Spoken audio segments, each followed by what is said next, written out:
안녕하세요. 오늘의 사연의 주인공은 40대 여성분이십니다. 말로만 듣던 산악회 불륜으로 고통받고 있으시다는 여성분의 사연. 지금부터 읽어볼게요. 안녕하세요. 결혼한 지 10년은 훌쩍 넘은 이제 곧 중학생이 되는 아이를 키우고 있는 40대 여성입니다. 넉넉하지는 않은 형편이지만 저희 부부 연애를 오래 했음에도 아이를 낳은 후에도 여전히 서로에게 더할 나위 없는 사람이었죠. 저는 그렇게 믿고 지금껏 남편과 함께 살았는데 믿었던 남편에게 뒤통수를 맞았습니다. 직종도 같아 업무를 하면서도 서로에게 도움을 많이 주는 관계였죠. 물론 집안일을 내 일처럼 도맡아 하거나 잘 도와주지는 않았지만 한국 남자들 대부분 그렇잖아요. 이 정도는 내가 감안하고 살자 하는 마음으로 그냥 살았습니다. 잘 도와주지는 않아도 그래도 저에게 모난 소리 한번 한 적 없던 사람이었으니까요. 그렇게 늘 그 자리에 그대로 있을 것 같던 제 남편이 이상해진 건 몇 달 전부터였습니다. 회사 사정으로 인해 무급휴직에 들어가게 된 남편은 집안 살림을 도맡아 하기 시작했어요. 같이 맞벌이를 하면서도 집안 살림, 행사, 모든 일처리는 저의 몫이었죠. 그렇게 산 지 10년이 되다 보니까 그냥 이 부분은 제가 포기하고 살고 있었어요. 그런데 갑자기 그랬던 남편이 하루아침에 집안 살림에 손을 대기 시작하더라고요.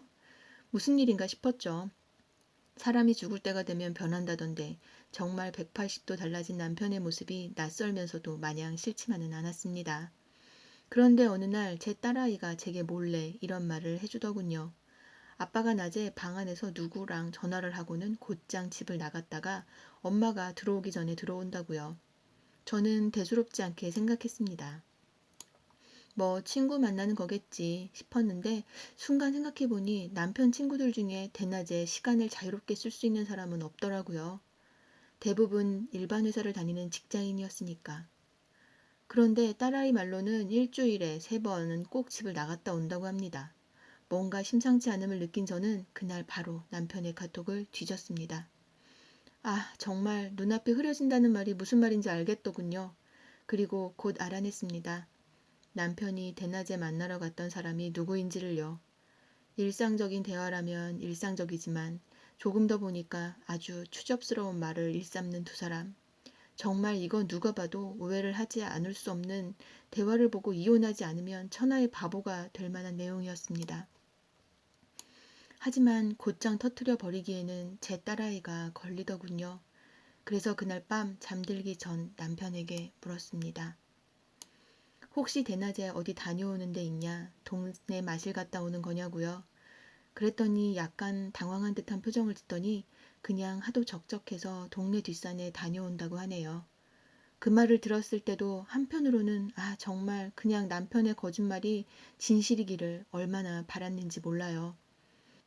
제게 그렇게 좋은 남편은 아니었을지 모르지만 아이에게는 좋은 아빠였기에 아이에게만큼은 아빠의 실망스러운 모습을 보여주기 싫었거든요. 그리고 그 다음날 회사에서 일이 손에 잡히지 않던 저는 결국 집안에 급한 사정이 생겼다는 말도 안 되는 핑계로 반차를 내고 집으로 들어왔습니다. 소파에 누워있던 남편은 제 얼굴을 보고 깜짝 놀라 리모컨을 떨어뜨리더군요. 무슨 일이 있냐? 어디가 아프냐? 왜 이렇게 빨리 온 거냐? 연달아 묻던 남편은 잠시 산에 다녀오겠다고 곧장 집을 나섰습니다. 그때 얼마나 많은 고민을 했는지 모르겠습니다. 남편 뒤를 따라가서 여자를 만나 놈들을 족쳐야 하는지, 일단 조금 더 증거를 모아야 하는지, 결국 저는 집안에 가만히 앉아 남편이 돌아오기만을 기다렸습니다. 돌아온 남편에게는 꽤 진한 여자 향수 냄새가 나더군요. 정말 사람 돌게 만드는 상황이었죠.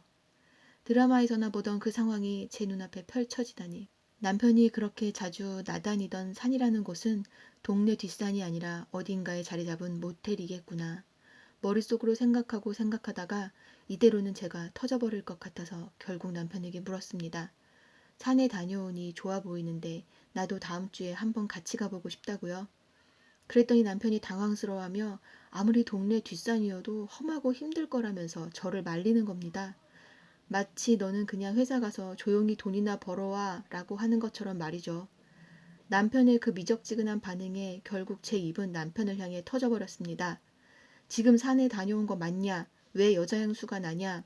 도대체 어디에서 다녀온 거냐고 말이죠. 그랬더니 남편이 이제는 더 큰 소리로 자기를 지금 의심하는 거냐면서 팬티라도 벗어줘야 되냐고 난리를 칩니다. 바지를 번내 만회하던 도중 남편의 주머니에서 턱 하고 떨어지는 것 정말 어이가 없더라고요. 생전 처음 본 비아그라 눈앞에 있더라고요. 그럼에도 남편은 산에서 만난 어떤 아저씨가 좋은 거라고 준 것뿐이라고 한 번도 안 뜯은 거 아니냐면서 팔짝팔짝 뛰는 겁니다.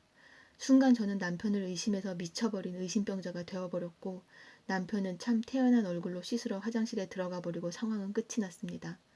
하지만 여전히 저는 이 맞춰지지 않는 더 확실한 퍼즐 조각을 찾기 위해 노력하고 있는데 제 생각을 눈치챈 남편은 핸드폰 잠금까지 걸어버렸네요. 지금 생각해보니 남편이 그렇게 집안일을 열심히 다 한 것도 지 스스로의 양심을 닦아내는 일이었나 싶고 그것도 모르고 변화된 남편의 모습을 보고 행복해했던 제 모습이 너무 바보 같아 눈물이 납니다. 근데 남편의 이런 심리는 뭘까요? 더 이상 저를 여자로 보지 않고 다른 여자를 만나며 비아그라를 들고 다니면서도 이혼 이야기에는 더 이상 이야기하지 않고 본인은 떳떳하다고만 하는 저 심리. 정말 남자나 여자나 배우자가 산 타는 거 조심해야 한다. 산악회 불륜이 그렇게 많다는 말을 많이 듣긴 했어도 제가 그 주인공이 될 줄은 상상도 못했습니다. 사실 바보 같지만 참 많이 흔들립니다. 머리로는 이혼을 해야 하는데 아직 내 눈으로 직접 보지 않았기에 이렇게 망설이고 숨게 되는 걸까요? 네, 오늘의 사연은 여기까지입니다. 사연자분이 얼마나 힘드실지 글을 통해서도 그 마음이 전해지는 것 같았어요. 인생을 살며 가장 힘든 일은 믿었던 사람으로부터의 배신이 아닐까 생각이 듭니다. 저는 그럼 다음 사연으로 돌아오겠습니다. 좋아요와 알림, 구독 설정 부탁드려요. 감사합니다.